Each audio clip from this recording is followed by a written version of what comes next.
Assalamualaikum warahmatullahi wabarakatuh. Shalom, Om Swastiastu, Namo Buddhaya, salam kebajikan. Salam sejahtera bagi kita semua.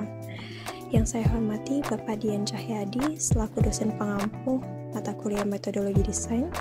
Perkenalkan, nama saya Monica Caroline dari kelas DKVC angkatan 23. Baik, dalam video ini saya akan menjelaskan beberapa materi yang sekiranya sudah saya terima selama mempelajari mata kuliah Metodologi Desain untuk memenuhi tugas UTS yang diberikan. Okay, let's get right on to the video. Sebagai seorang desainer, memahami konsep dasar metodologi desain itu penting. Kenapa?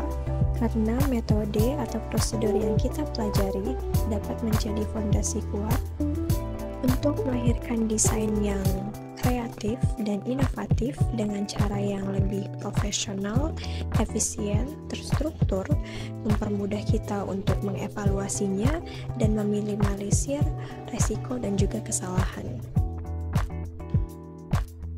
Pengalaman belajar atau bekerja yang saya dapatkan sempat saya jadikan sebagai prior knowledge yang sangat berguna untuk menambah wawasan, membuka otak dan juga pikiran saya.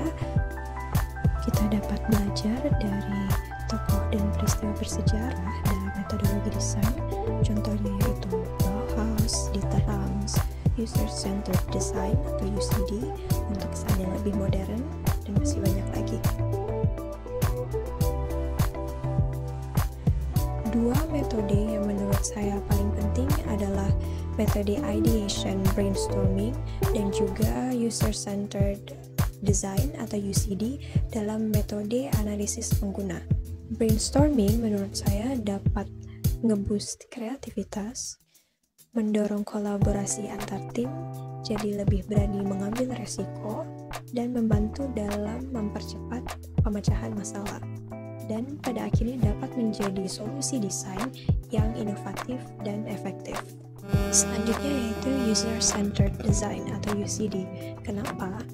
Karena memprioritaskan kebutuhan pengguna, meningkatkan pengalaman pengguna, mengurangi kemungkinan kesalahan desain, meningkatkan kesuksesan produk, mendorong empati dan inovasi, serta jadi lebih kolaboratif.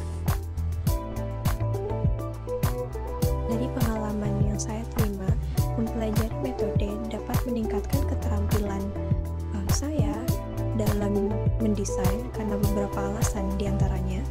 Pertama yaitu karena kita jadi lebih terstruktur, meningkatkan skill problem solving kita, lebih fokus pada kebutuhan pengguna, pendekatan yang iterasi. Kita juga dapat belajar untuk jadi lebih kolaboratif, kita jadi lebih memperhatikan detail-detail, dan kita juga dapat belajar untuk lebih beradaptasi dengan tim. Berpikir desain itu lebih fokus pada kreativitas untuk pemecahan masalah terhadap kebutuhan pengguna. Perlu memahaminya agar mampu untuk mendapatkan atau menciptakan solusi yang inovatif dan relevan yang tujuannya untuk kebutuhan pengguna. Biasanya diterapkan dalam pengembangan produk seperti UI atau UX design. Sedangkan berpikir kreatif berfokus sebagai pemantik agar seorang desainer dapat lebih kreatif dan inovatif dalam membuat desain untuk melahirkan ide-ide dan solusi unik dalam pengembangan desainnya. Walaupun berbeda, berpikir desain dan berpikir kreatif itu memiliki korelasi yang saling menguntungkan.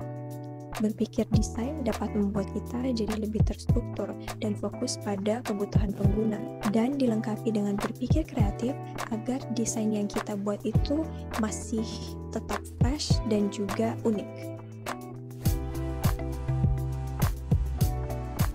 Ideation berperan penting untuk menghasilkan ide dan konsep kreatif untuk mengatasi tantangan yang ada.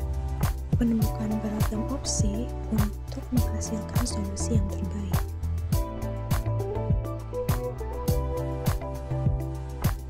Dalam teman P7, kami memilih sebuah produk minuman cup coffee untuk diredesain. Di sini kami mengembangkan beberapa opsi yang kemudian kami diskusikan dan kami seleksi untuk menemukan desain yang terbaik agar kami dapat mengembangkan desain tersebut menjadi minuman cup coffee yang nostalgic dengan cup yang lebih baik, unik, dan tidak fragile.